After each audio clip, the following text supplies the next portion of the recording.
Hello friends, welcome to defence matrix. तो एक update जो है वो निकल कर सामने आया है, इसको हम डिस्कस करेंगे। साथ ही साथ हम डिस्कस करेंगे शिन माएवा US2 के इंडक्शन की पॉसिबिलिटी को। तो इसकी पॉसिबिलिटी सामने क्यों आ रही है, इसको पहले समझ लेते हैं। तो जो प्रेजेंट जापानीज गवर्नमेंट है, उनके द्वारा प्लानिंग करी जा रही है कि अब वो अपने इंडिजिनस वेपन्स को एक्सपोर्ट करेंगे 12 फ्रेंडली कंट्रीज को, जिसमें इंडिया भी शामिल है। तो यहाँ पर इंडिया है, वियतनाम है, ऑस्ट्रेलिया है, इंडोनेशिया है, थाईलैंड है, मलेशिया है, फिलीपींस है, US है, UK, जर्मनी, फ्रांस, इटली जैसी कंट्रीज हैं जिनके फ्रेंडली रिलेशंस हैं जापान से।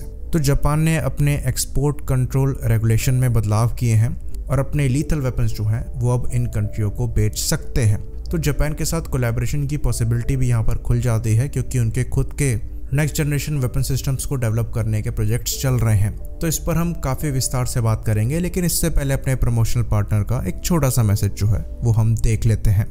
तो अनअकैडमी के NDA और CDS बैच कोर्सेज जो हैं वो चालू हो गए हैं।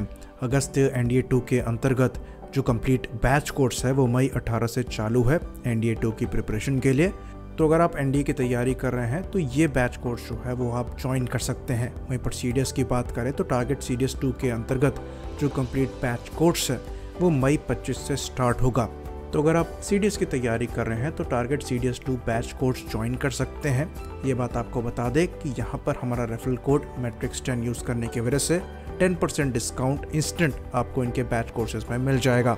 और अगर आप SSB की तैयारी करना चाहते हैं तो इसका भी बैच कोर्स जो है वो मई 25 से चालू हो रहा है। और यहाँ पर आपको गाइडेंस मिलेगा काफ़ी एक्सपीरियंस्ड रिटायर ऑफिसर्स का, जो कि आपको वैल्यूबल गाइडेंस दे सकते हैं ताकि आप अपने SSB इंटरव्यूज़ को क्लियर कर पाएँ। तो जितने भी बैच कोर्सेज को हमने डिस्कस किया, इनमें आपको 10% डिस्काउंट मिल जाएगा हमारा रेफरल कोड मैट्रिक्स10 को यूज़ करने के बाद। जितने इंपॉर्टेंट लिंक्स हैं वो आपको डिस्क्रिप्शन में मिल जाएंगे। तो आपकी तैयारियों के लिए बेस्ट ऑफ लक। तो जापान के अपने वेपन एक्सपोर्ट रेगुलेशन में फेरबदल करने की वजह से कई नई पॉसिबिलिटीज़ जो हैं वो निकल कर सामने आई हैं। तो फ्यूचर में हम कई कोलैबोरेशन जो हैं वो एक्सपेक्ट कर सकते हैं। साथ ही साथ कई ऐसे जापानीज़ वेपन्स हैं जिसमें इंडियन मिलिट्री ने अपना इंटरेस्ट पहले से दिखाया हुआ है। तो अब उनके साथ इन वेपन्स को एक्वायर करने के लिए जो नेगोशिएशन है वो और आसानी से हो सकेगा। तो अगर आपको याद हो, इंडियन नेवी इंटरेस्टेड थी जापान से शिन माएवा US2 एयरक्राफ्ट को एक्वायर करने के लिए। और खाली इंडियन नेवी का ही नहीं, यहाँ पर इंडियन कोस्ट गार्ड का भी इंटरेस्ट था।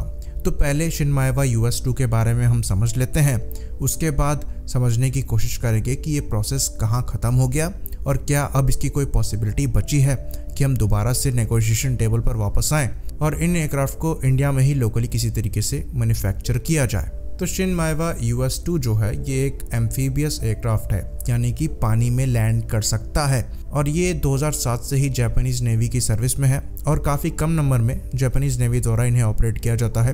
करीबन 6 के आसपास इनके ऑपरेशनल नंबर हैं और बेसिकली जो इनका काम है वो एयर सी रेस्क्यू कहा जाता है। बाकी फायर फाइटिंग के लिए भी इन एयरक्राफ्ट को यूज़ किया जा सकता है। तो समुद्र के बीच में अगर किसी शिप में आग लगती है या वो डैमेज होता है तो वहाँ पर सर्च और रेस्क्यू ऑपरेशन के लिए इन एयरक्राफ्ट को यूज़ किया जा सकता है। तो एयरक्राफ्ट के जनरल स्पेसिफिकेशन की बात करें तो यहाँ पर एक बार में 20 पैसेंजर्स जो हैं वो कैरी किए जा सकते हैं। और अगर स्ट्रेचर्स यूज़ करने हो तो 12 के आसपास स्ट्रेचर्स जो हैं वो यहाँ पर यूज़ किए जा सकते हैं। बाकी क्रू की बात करें तो यहाँ 2 पायलट हैं, एक सेंसर ऑपरेटर रहेगा, 2 पैरामेडिक्स रहेंगे, 3 डाइवर होंगे और एक सर्च और रेस्क्यू कोऑर्डिनेटर रहेगा। तो टोटल अगर क्रू की बात करें तो 11 का क्रू है। लंबाई यहाँ पर 33 मीटर की है और जो विंग स्पैन है वो भी करीबन उतना ही है। बाकी हाइट की बात करें तो 10 मीटर के आसपास की इसकी हाइट है। और यहाँ पर 4 रोल्स रॉयस के AE2100 इंजन्स लगे हुए हैं, जो सिमिलर इंजन है C-130J हरकुलिस के, बस इनका वेरिएंट अलग है। बाकी प्रॉपर बाउंड्री लेयर कंट्रोल के लिए यहाँ पर एक टर्बोशाफ्ट इंजन को भी यूज़ किया जाता है, जो कि LSTEC का T800 है। ये सेम टर्बोशाफ्ट इंजन है जो कि सिकोर्स्की के RAH-66 कोमांची हेलीकॉप्टर में यूज़ किया जाता था। बाकी सी प्लेन की जो मैक्सिमम रेंज है वो 4700 किलोमीटर्स की बताई जाती है। इसकी जो मैक्सिमम स्पीड है वो अराउंड 550 किलोमीटर के आसपास की है और ये आराम से 6000 मीटर की ऊंचाई पर 480 किलोमीटर पर आवर की स्पीड पर क्रूज करने में सक्षम है। बाकी अगर इसके टेक ऑफ डिस्टेंस की बात करें तो पानी में खाली 280 मीटर के लेंथ में टेक ऑफ करने में सक्षम है और 330 मीटर की लंबाई में लैंड भी कर सकता है। वहीं पर अगर ग्राउंड में लैंडिंग करनी होगी तो 490 मीटर का टेक ऑफ डिस्टेंस चाहिए और लैंडिंग के लिए जो डिस्टेंस चाहिए वो करीबन 1500 मीटर के आसपास का चाहिए। और ये लोडेड कंडीशंस में बात कर रहे हैं तो परफॉर्मेंस जो है वो काफ़ी ज़्यादा अच्छी है। तो इंडियन नेवी ने यहाँ पर इंटरेस्ट दिखाया था करीबन 12 से 18 US-2 को खरीदने का, और यहाँ पर हम बात कर रहे हैं 2010 की। इस बात को 12 साल हो चुके हैं। तो उस टाइम पर करीबन 12 से 18 एयरक्राफ्ट को खरीदने की बात चल रही थी करीबन $1.65 बिलियन में। साथ ही साथ यहाँ पर इंडियन कोस्ट गार्ड ने भी इंटरेस्ट दिखाया था। तो तब भी यहाँ पर कोशिश करी जा रही थी कि लाइसेंस अग्रीमेंट के अंतर्गत इन एयरक्राफ्ट को इंडिया में ही मैन्युफैक्चर किया जाए, जिसकी वजह से जो टोटल कॉस्ट है वो 25% और कम पड़ता। तो इस पर जो नेगोशिएशन है वो 2011 से ही चालू हो गई, और फिर अक्टूबर 2016 में पर एयरक्राफ्ट 113 मिलियन जो है जापान ने डिमांड किया, और ये पहले से रिड्यूस्ड प्राइस था। तो उस साल यहाँ तक बात आ गई थी कि जो डील है वो साइन होने ही वाली है, लेकिन वो साइन नहीं हुई।